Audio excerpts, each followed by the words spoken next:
Hey guys, welcome back to the channel. Today we have a first impressions and gameplay video here for you for Chrono Ark. Now this is a brand new deck building roguelike game that's just hit Steam. I'm super excited to give this one a try. I have not started this at all yet, so this is going to be absolute first impressions here as well. Now let's let's hope that Gamepad actually works here, or maybe we're going to have to use the mouse for this. So we'll find out here. All right. This one, I believe, has a story, so let's see if there's a cutscene or anything here at the beginning. Oh. Welcome to the Ark. This is heaven, where everyone's dreams come true. People live together for a single hope. Yes, this is the world everyone wanted. Come on, tell me. What do you desire?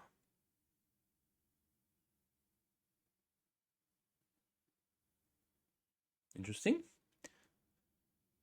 Okay.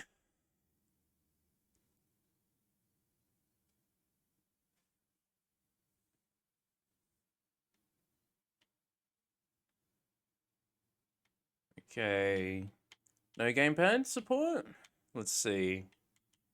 Maybe we have to WASD this one. Let's have a look.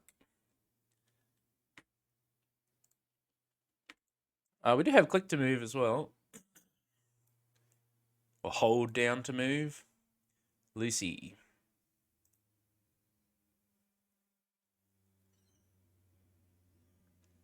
This way, Lucy. You're always too slow, kid. She's just a child. Don't be too hard on her. We need to go just a little further. Do you think you can make it? Yes, no problem. Don't push yourself too hard. You're the treasure of the investigation team after all, haha. Interesting.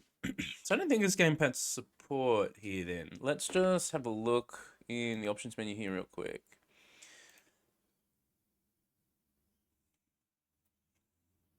I guess not.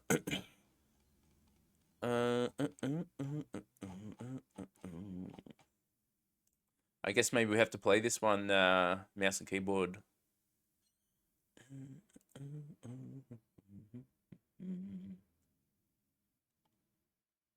Oh, enable controller. Here we go. Yes, please. All right. I just like running around better with the control stick. That's the main reason. I don't mind WASD for some games, but if we're running around in a pseudo 3D world, I kind of prefer the gamepad here. So I'm not scared as long as everyone's with me. Okay, I guess we just keep going.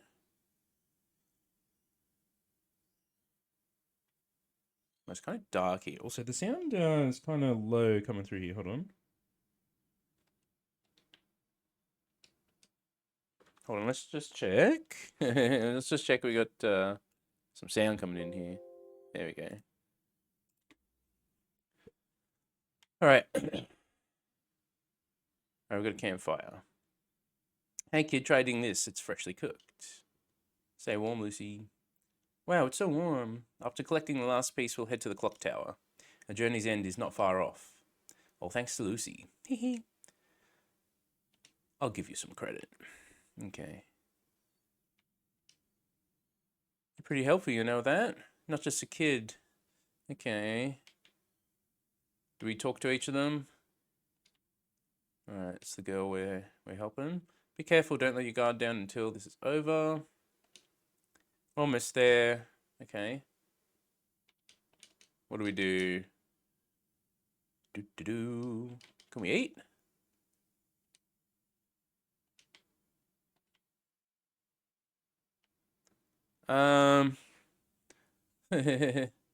What do we do here?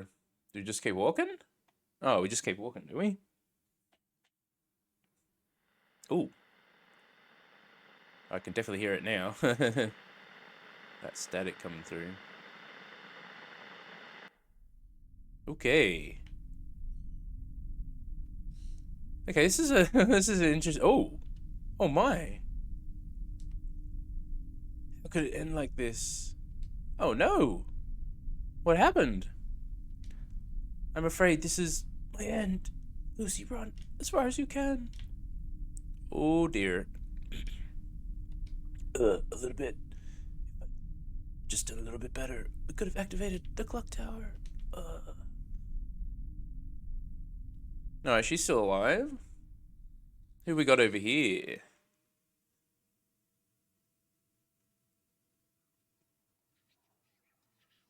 No. How did this happen? Please, everybody, wake up. I don't care what happens to the clock tower anymore. So please.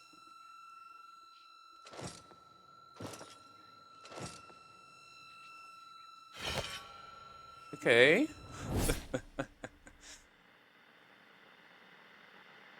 What is going on here? I'm a bit confused, but hey. Don't worry. This is not the end. It's just another beginning.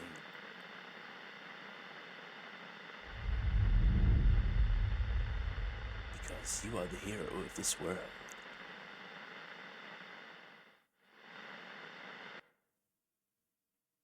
Okay. This is an interesting beginning to a game. Explore the Twisted Land to obtain the time shades and activate the clock tower. Okay. I'm just going to go into the options here, just into the graphics, because the resolution's really low by default here. I don't know what's up with that. We want to go at least 1080. I mean, we should be able to do at least 1440, 60 hertz here, right? Let's see if it struggles if we turn up the graphics settings. Oh, that looks cleaner now, at least. I don't know why it was set to such a low resolution by default. That's kind of weird, but hey. Good morning. Are you ready? Let's leave now. Wait a minute. Leon notifies the investigation team of your presence. Try talking to any investigators you want to recruit to your party. Everyone's fired up from the news of us finding the time shade. Okay. Are you really sure? About what? Despite what I said yesterday, there's no need for us to hurry. It's best to be thoroughly prepared. On that note, how about practicing in the training grounds? Alright, let's see how combat works in this game. Now, it advertises itself as a deck building roguelike type game, so I'm really keen to see how this works. Ooh, welcome to the training grounds, Lucy. I'm your temporary instructor, the one and only Phoenix. I'll teach you everything step by step, so you better be grateful. Now, shall we learn about the basics of combat? Combat works by selecting a skill from your hand and selecting a target. Every skill requires mana to use. The mana cost of the skill is shown inside the purple gem, okay? This is your maximum mana. You have 3 at the moment. Keep your maximum mana in mind and try attacking the enemy. Let's see, damage 12, accuracy 96, critical hit minus 10. Cannot be upgraded or downgraded. It's a basic attack. All right. It's 3 in a row. Good job. Your skills will be discarded and added to the discard pile. Since there are no more skills to play, you should pass the turn by clicking the end turn. That's X on the controller. Okay. All right, we took a hit there, did we? At the start of your turn, you draw 2 skills and regain all of your mana. When there are no more skills in your deck, the discard pile is shuffled and added back to the deck. Since an ally is hurt, you should try using the basic heal skill to heal your ally.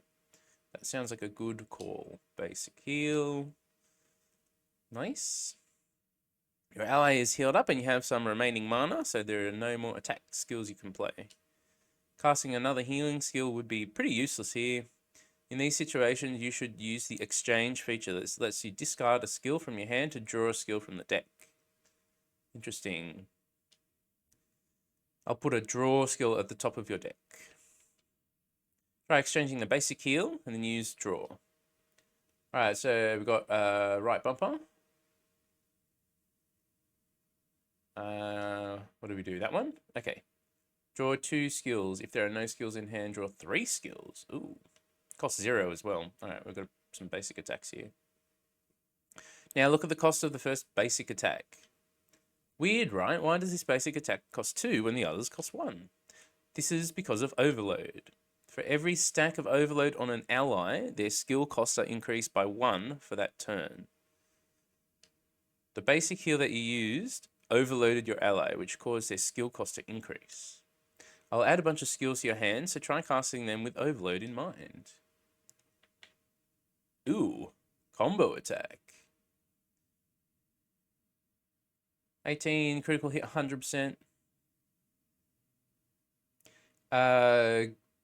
Gains 100% critical chance if the user has already cast a skill this turn. So what if we do a basic attack and then do that one? Does he have anything for 1? Does it have to be him? If the user... he doesn't have another one that costs 1.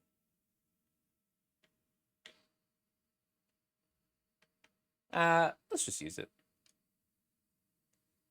And what does the seal do? Attack power minus 40. Let's do that. Alright, allies gain overload by casting skills, and overload causes their skill cost to increase. Simple enough, right? Overload stacks whenever you play a skill, and all overload is removed at the start of the next turn. Keep that in mind. Huh? Wouldn't you run out of mana too quickly? Don't worry, there are some skills that don't cost overload, or don't cause overload. The Majestic Phoenix has gifted you with 2 mana and a couple of skills. Notice how these skills have blue gems instead of purple gems. These skills have a property called Swiftness. Skills with Swiftness do not overload characters, no matter how much you use them. Try using them for yourself. Some of these skills have special effects, so try reading them carefully. Okay. Alright, we got Rush. Ignores Taunt. We've got 0 cost down here. Exclude. If used, exchanged, or discarded, remove from the deck for this battle. Well, it costs 0, so, I mean, we may as well use them, right?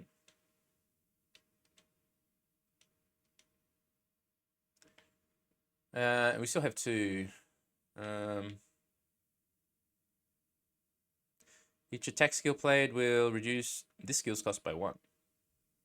That means we should play something else first, right?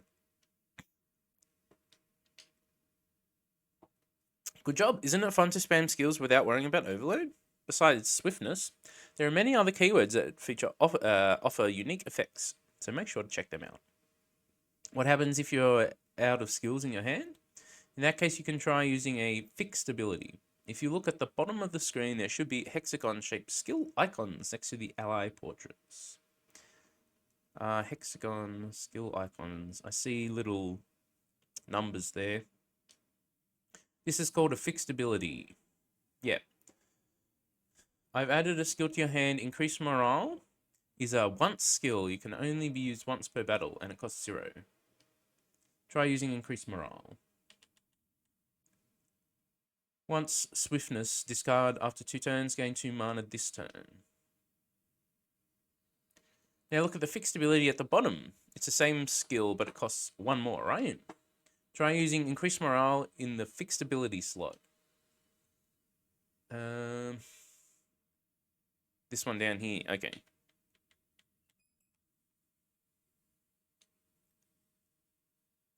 Most skills can be registered as a fixed ability, which lets you use them at any time.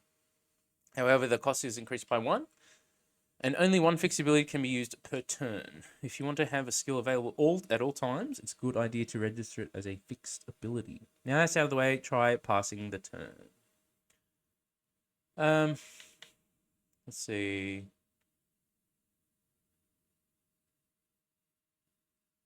If the user's already used. Let's we won't have enough now anyway. Maybe that was the wrong play. I don't know. Do the exchange? That's alright. I think we need to see if we can beat this. I don't know what she is, wizard looking thing. Witch with a broom.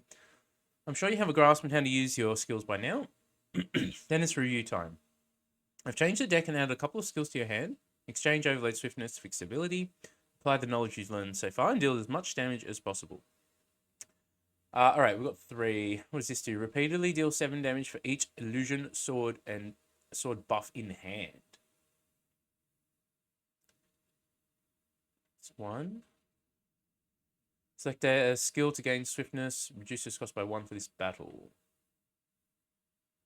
Let's see. I guess we could try and reduce the cost of that one.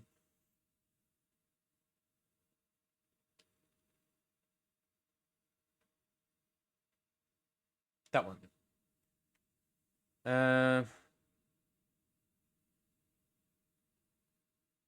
Gain 2 mana this turn. Do we really need it? It would allow us to spam everything else. Let's see. Guess we do this one first.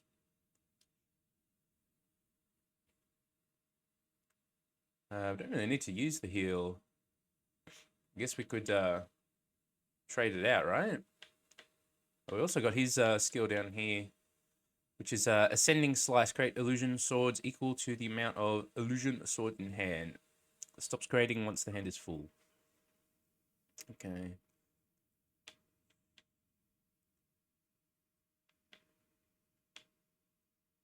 Make sure to exchange skills you don't need. Yeah, we don't need this one. Increase morale.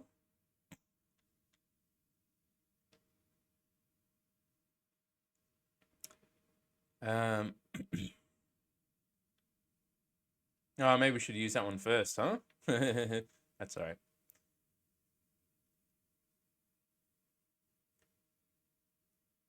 We're still figuring all this out as we go.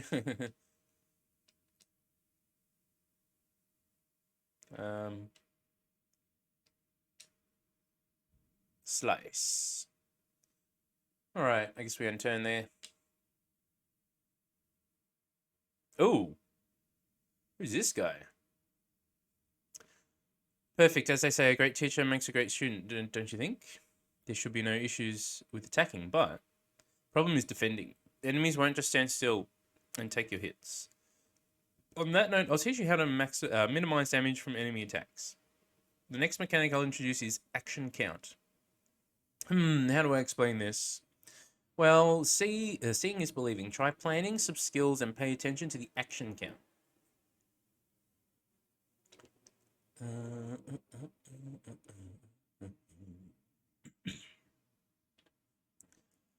Deal additional damage equal to player's pain damage per turn.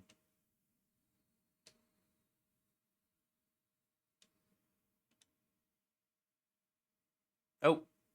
Ow. Enemy moved even though you didn't end your turn. Well, that's obvious. As I said, the enemies won't just stand still and take your hits. Most enemies will try to attack you in the middle of your turn. It's important to check the enemies to see what when they will act. Action counts decrease by 1 whenever you play a skill, and enemies act when their action count reaches 0. When you end a turn, all enemies with remaining action counts will act. Do you remember the swiftness keyword from before? Not only does swiftness prevent overload, it also prevents enemy action counts from going down. Try it out yourself. I've given you an AoE heal skill as well as accelerate skill to try healing your damaged party members. 3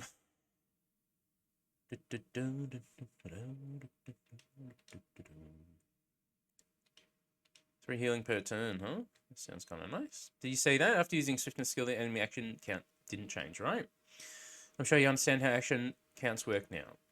Let's move on to the next turn.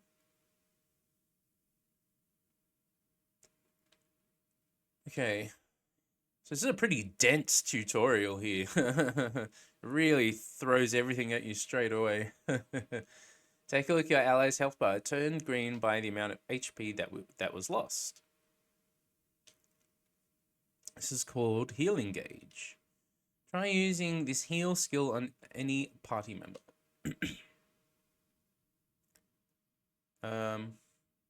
That's fire. Which heal skill are we talking about? This one up here?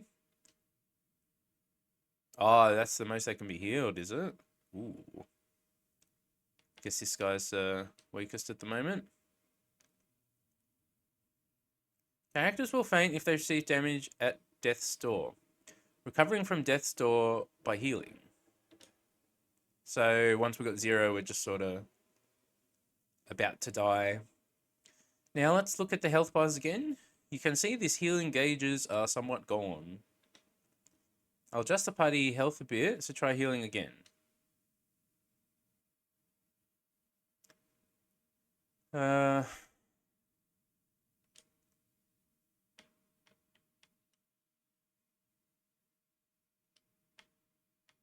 don't think that'll do anything on her, will it? Nope. That was a waste. Party member with healing gauge received the full effect of the heal, while a party member with no healing gauge recovered only a bit of health. In a way, having healing gauge is like being wounded. If you treat the wound before it becomes serious, you'll make a full recovery. However, if you get wounded again in the same spot, it would be difficult to heal, right? It's a good idea to heal your allies quickly so they don't lose the healing gauge. Also, remember healing gauge is filled up when the battle ends, so quickly ending the fight is another way to conserve health. Now on to the next steps. Try pressing end turn button. Okay. Hey, where are you going? Don't run away. I promise we're almost done. Now I'm going to teach you about pain damage. Pain damage is damage that cannot cut your healing gauge. Excuse me. I've given a pain debuff to a party member. Read the description on the debuff and try casting a skill. Receive 5 damage if you cast one of your skills. Wait.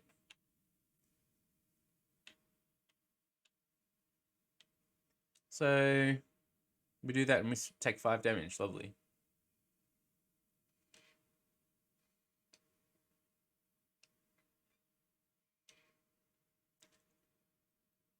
Do you see what I mean? The healing gauge didn't disappear even after taking damage. Most pain damage is caused by these pain debuffs. And there are many debuffs to watch out for besides this broken debuff. You can discern the type of debuff by the color of the icon, and there are some debuffs that can instantly wipe your party if you don't pay attention. So, if you ever get a debuff, stay calm and read the description. Now then, she'll go on to the final turn. Press the end turn button.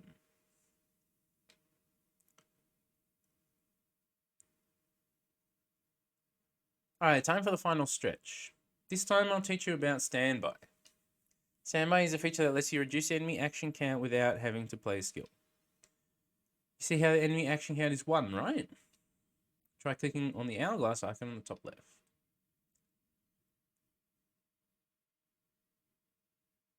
Did you see that? By using standby, you reduce everyone's action count by 1. Of course, the enemy action count hits 0.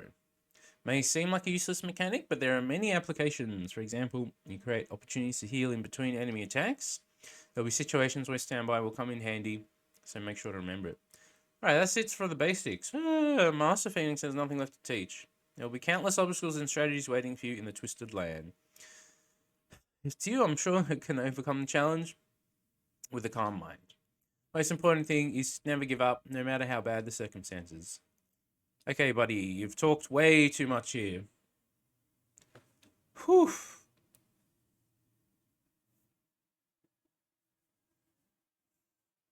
Alright. So that was really, really dense tutorial right at the beginning of the game. That might turn some people off.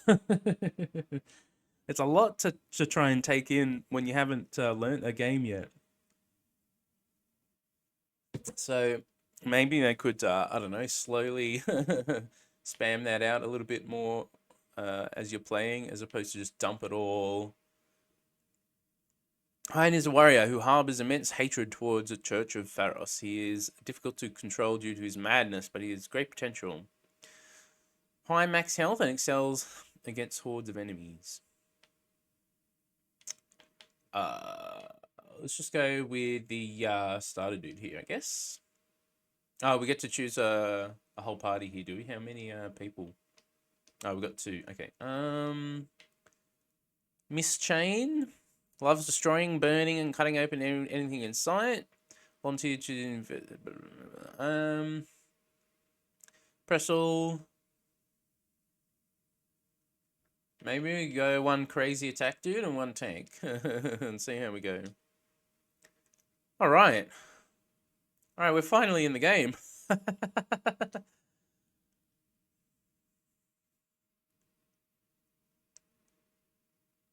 Alright.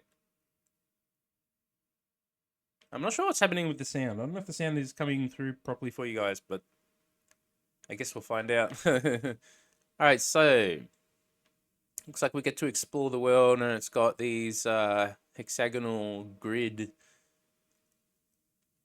type thing going on here. Okay, we've got an exclamation mark over here. Is this like an event or something? Alright, what you found here is Garden of Keys. All allies take a small amount of damage, then choose a reward. 1 key, 1 skill book, 200 gold.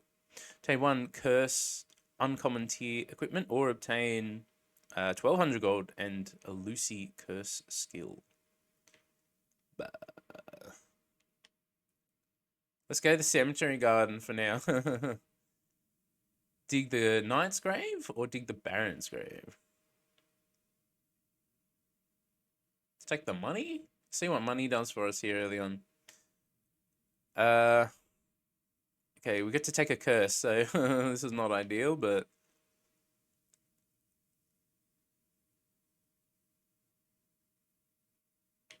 I guess we'll take the one that we can remove from battle. As we dig up the grave, we find some buried treasure surrounded by a dreadful aura. I can hear the resentful screams of the dead.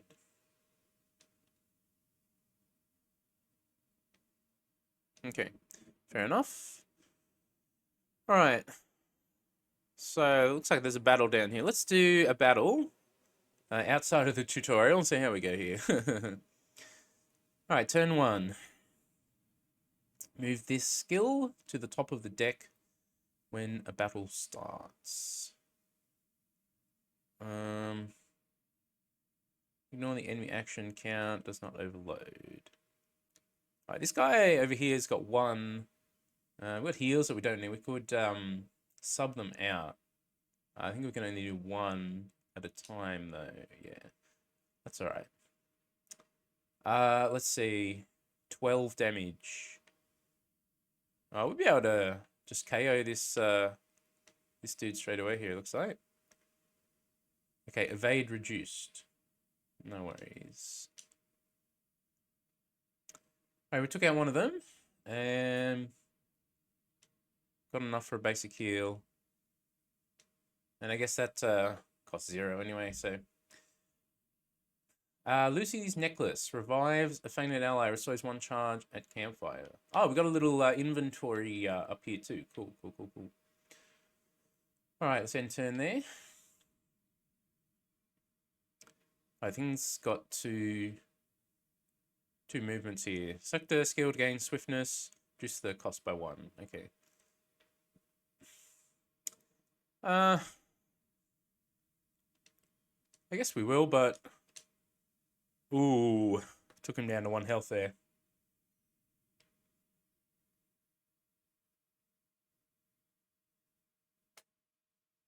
Okay. What do we get here? Guardian's Potion can be used on defense roll characters. Creates 3 class skills, a selected ally in hand. These skills cost 1 less, but can only be used this turn. Give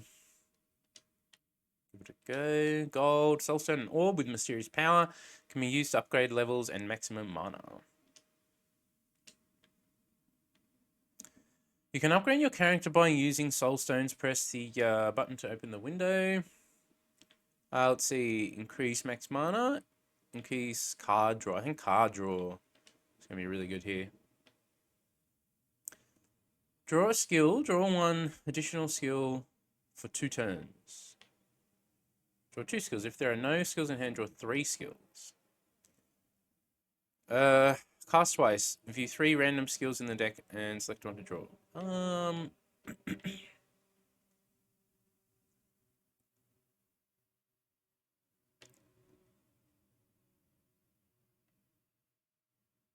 I guess we'll go with that one for now. Okay, so they each have level up options here as well. Okay. Try to cover behind my shield when it's dangerous. Okay, what is this? Oh, we can go inside the church, can we? Ooh, it's a chest. Okay, Relic. When gaining a barrier buff, gain 9 additional barrier. Only activates once per turn.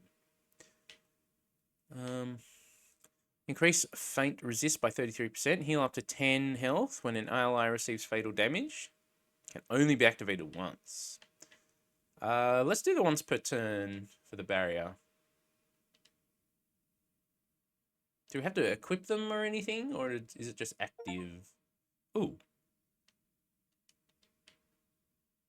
How do we get back to that menu? Here it is.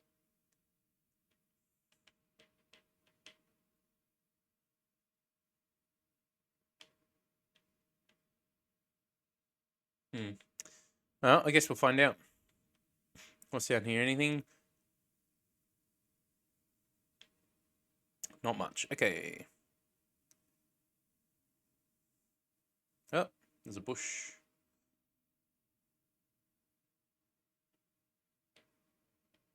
So that's where we started, is it? The red head is dangerous. Be careful. Okay. Let's grab... There's an icon here. I don't know what's up with that. Alright, we've got a exclamation mark and a purple thing over here. There's a boss protecting the gateway to the next stage. Make sure you prepare before engaging the boss. Alright, let's go down here first, and then we'll try that boss, and if we die, so be it.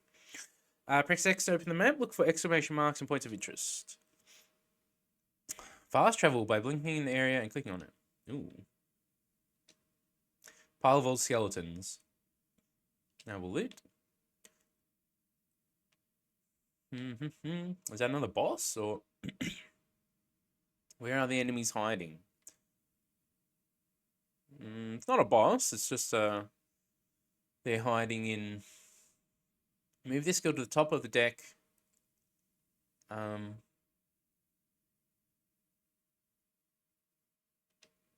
we'll just get rid of it. Gain ignore taunt and critical. What's he on? 19. This does 21 damage. Just one shot him out of there. Nice. And then I guess we just basic attack.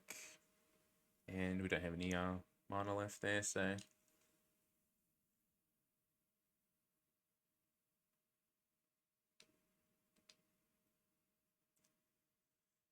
Alright, what did we get? Soulstone, gold, and holy water. Grants healing, gauge, protection to all allies for 2 turns. Sounds pretty useful there. Alright, what's the exclamation mark down here? Obtain 2 tablets or 2 herbs, obtain 1 random potion, use a key to obtain 1 more random potion and a relic pouch. We got a key, didn't we? Let's go to the alchemist's house, huh?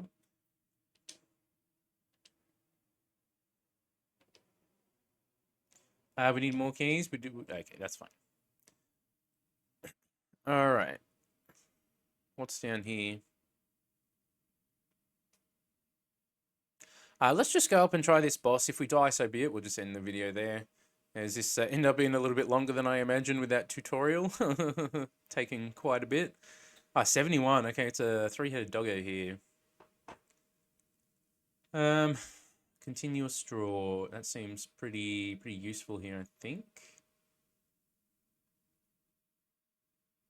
Alright, taking 6 damage each. Let's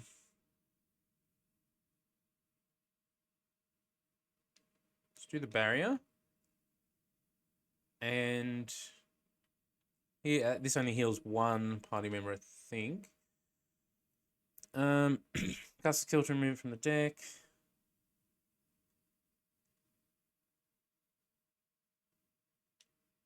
I guess we'll do a heal while we can here too. We've got a potion. Can use on defense roll characters, grade 3 class skills. 1 less, but can also use this turn. Okay, I guess maybe we'll try that next turn. Alright, he did not do really too much to us there. We've got a shield bash. Ooh, 32 damage. Let's see. 3 exchanges for this turn. Healing gauge, protection. For what, 2 turns? Let's use it. Let's use our resources here. Can we use on defense role characters, create 3 class skills? He's a defense role character, isn't he? Okay. If you have another barrier remaining, apply an additional destroy weapon debuff.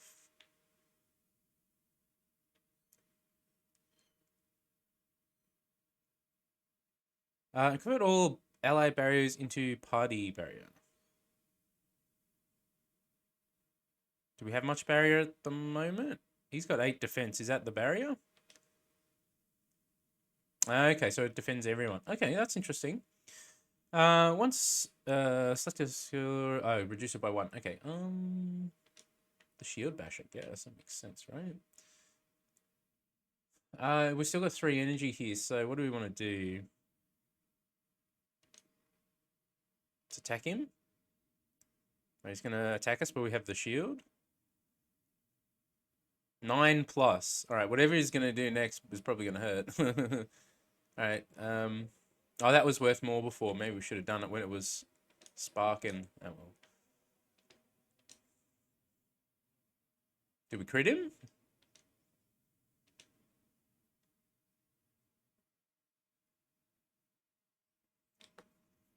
Okay.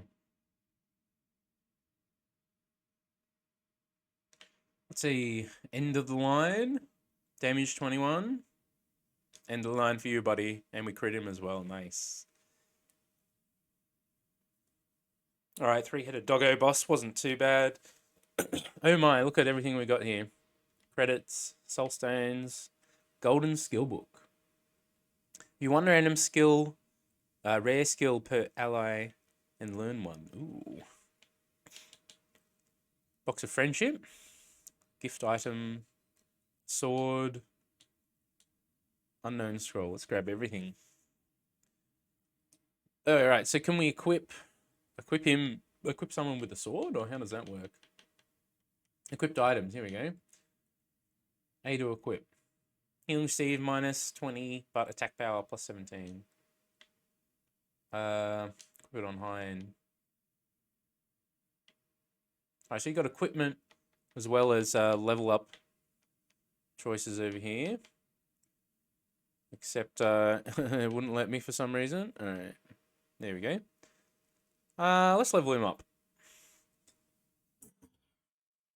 Excuse me.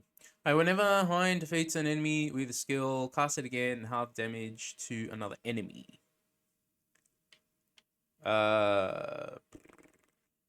Receive pain damage equal to 50% max health. End of the line.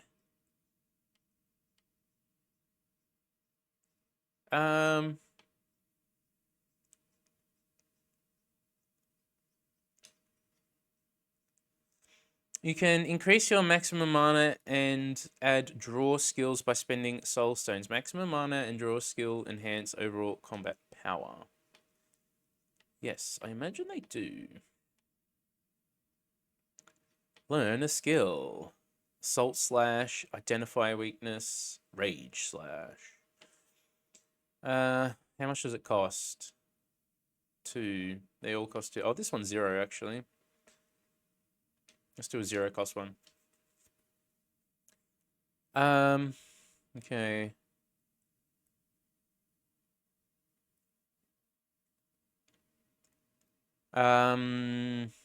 Add card draw.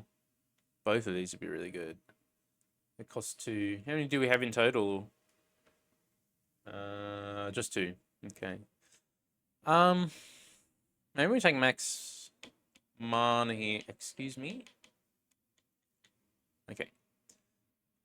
Sometimes these menus are a bit funny with some of these games on a gamepad. It's pretty dark here. Campfires are located between stages. Campfires restore health and revive fallen allies. You can consume items differently inside a campfire. For example, bread will heal all allies instead of just one.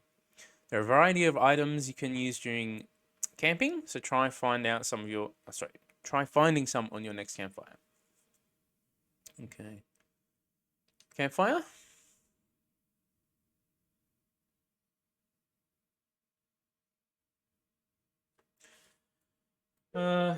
Camping item, recruit, blacksmith. Create new item by forging 2 items. Can increase our items tier.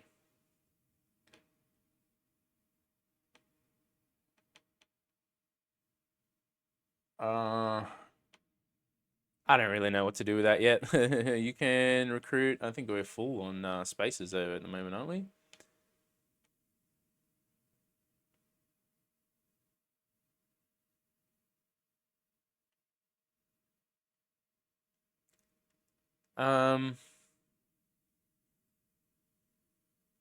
Just got a healer.